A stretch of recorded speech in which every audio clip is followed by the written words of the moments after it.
Okay, we'll get started with the 2015 WCTV Clapper Awards, and before we do, we have a short video here. Well, I want to welcome everyone to our 1991 Wadsworth Community Television Access Awards. It's been an interesting year. We've come a long way, and that's kind of what we're here to celebrate. We're here to celebrate the people that have put the time and energy into all of the programs, not only the people producing, but the camera people, the directors, the people that pull the cables, the people that do the technical work, and people that are our guests on our programs. So that's what we're here to celebrate this evening. That's right. I don't care what hairstyle that was. I'd love to have long brown hair again, that's for sure. Okay, good evening to everyone. You just watched my introduction to the first awards presentation we did in 1991, 25 years ago. At that time, they were called the Access Awards. We only had 8 categories, and only about 25 people were in attendance. The community produced 209 programs that year, and like I said in the video, we thought we had come a long way. We were just beginning to transition from 3/4-inch tape to VHS, and we really thought we were on the cutting edge of technology. Little did we know how far we had actually come in 25 years and looking to the future. Fast forward 25 years, and here we are today at the WCTV Clapper Awards, a more appropriate name for the awards, and also because of the awards that we give out. We have 16 categories this year, along with Host with the Most, the Milestone Awards, the Diamond Disc Awards, Outstanding Achievement Awards. A total of 63 awards will be presented tonight. Community members like you will produce nearly 2,000 new programs this year, and we are experiencing changes in technology so quickly that it's very hard to keep up. And there's been many, many changes since 1991, and I'm sure in the future there'll be just as many more changes in our future to come. However, one thing has not changed, and that's the reason we're here. And we're here to celebrate all of you. For 25 years, we've been proud to have you as volunteers and producers who dedicate their time and energy in making great programming for WCTV and the Wadsworth community. Tonight, we celebrate and thank all of you. Next, I'd like to invite these following people up: Peggy Pogan, David Kenney, and Roger Polk. Would they come forward?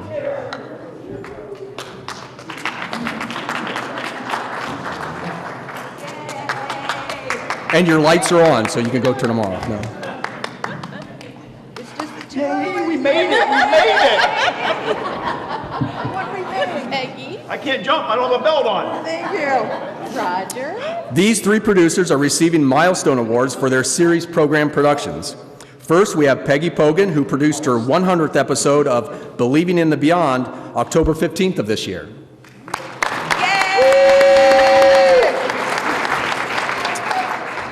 David Kenney produced his 200th production, Light from Above, on September 25th.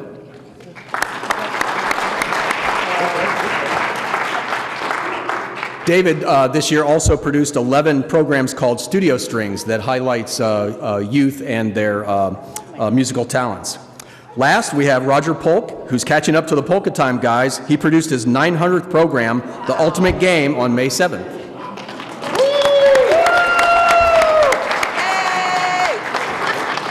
Congratulations to these producers, and thank you for your continuing to produce your program on WCTV and for the community. I know our audience really enjoys them. And now for the Clapper winner in the Best Documentary category. Alexander Campbell, produced by David R. Kenney. So that's one of the things that Alexander Campbell sought out to do, was to establish a business of educating children and young people. So he established what he called Buffalo Seminary. Now, at this time, he's very limited on the facilities that he has at his disposal. So what has to happen in order to run an academy out of this mansion, which is what he has to work with, the family actually has to move down here into the bottom level. The middle level, what we'll call the old parlor, is where the classes would go on at the time. And then the top level would be dormitory type bedrooms where the students would sleep. They would provide room and board for their students. So it's a major operation, and the whole thing would have to be a major impact to the whole family. So Margaret and the children would have to move down here and live. Now, it's a nice area, and one of the things, make sure you notice, is the fireplace. The fireplace, we believe, has just about all original pieces in it. Because what happened through all the transitions that have been done to the mansion, this was actually bricked over at one point in time. And whoever did that put all the utensils in there and just basically bricked over all of it. And so when they were excavating it, they found all this the way that it was here. So all these are original pieces going back to who knows how long ago. David Kenney.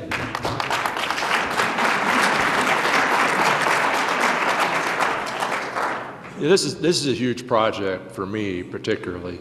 I want to thank Historic Bethany for allowing me to come and to film everything with the crew, Gospel Broadcasting Network for doing all the filming, also the Dartys for them keeping us in their home, WCTV, John Manning helped me with the voiceovers. It was a big production, and if you don't know anything about Alexander Campbell, I will tell you this. I was just reading about his first visit, or one of his early visits to Wadsworth in 1843. And he mentions interaction with people that you may know, names like Pardee and others. So he has been to this town. So if you haven't seen that, hopefully you'll watch it.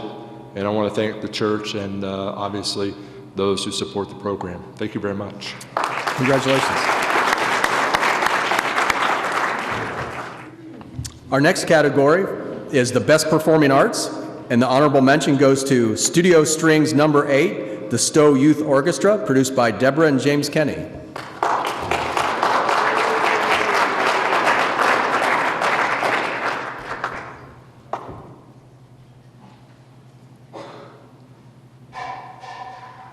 one for each of you.